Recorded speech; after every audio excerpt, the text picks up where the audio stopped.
18 ವರ್ಷದ ನಂತರ RCB ಟ್ರೋಫಿಯನ್ನ ಎತ್ತಿಡಿದಿರುವಂಥದ್ದು. ಈಗಾಗಲೇ ಏನು ಬೆಂಗಳೂರಿಗೆ RCB ಚಾಂಪಿಯನ್ ಅವರನ್ನ ಬರಮಾಡಿಕೊಳ್ಳಲು ಗ್ರ್ಯಾಂಡ್ ವೆಲ್ಕಮ್ ಮಾಡಿಕೊಳ್ಳಲು ಬರದ ಸಿದ್ಧತೆಗಳು ನಡೆಸ್ತಾ ಇರುವಂಥದ್ದು. ನಾನೀಗ ಸದ್ಯ ವಿಧಾನಸೌಧದ ಮುಂಭಾಗದಲ್ಲಿದ್ದೀನಿ. ಅಂದರೆ ನಿನ್ನೆ ನಡೆದಂತಹ ಒಂದು ಐತಿಹಾಸಿಕ ಗೆಲುವು ಅಂತಲೇ ಹೇಳ್ಬೋದು.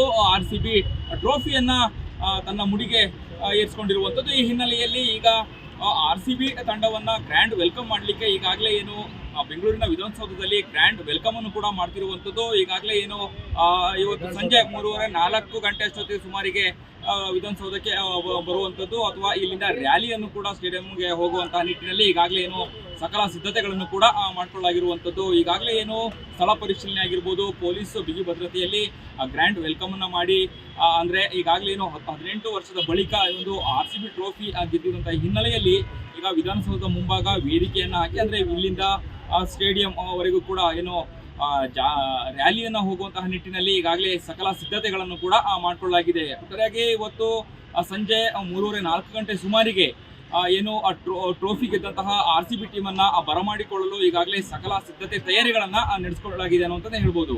ಕ್ಯಾಮ್ರಾ ಪರ್ಸನ್ ಉಲ್ಲಾಸ್ ಜೊತೆ ಅಭಿಜಿತ್ ಗಣೇಶ್, ಕರ್ನಾಟಕ ಟಿವಿ, ಬೆಂಗಳೂರು.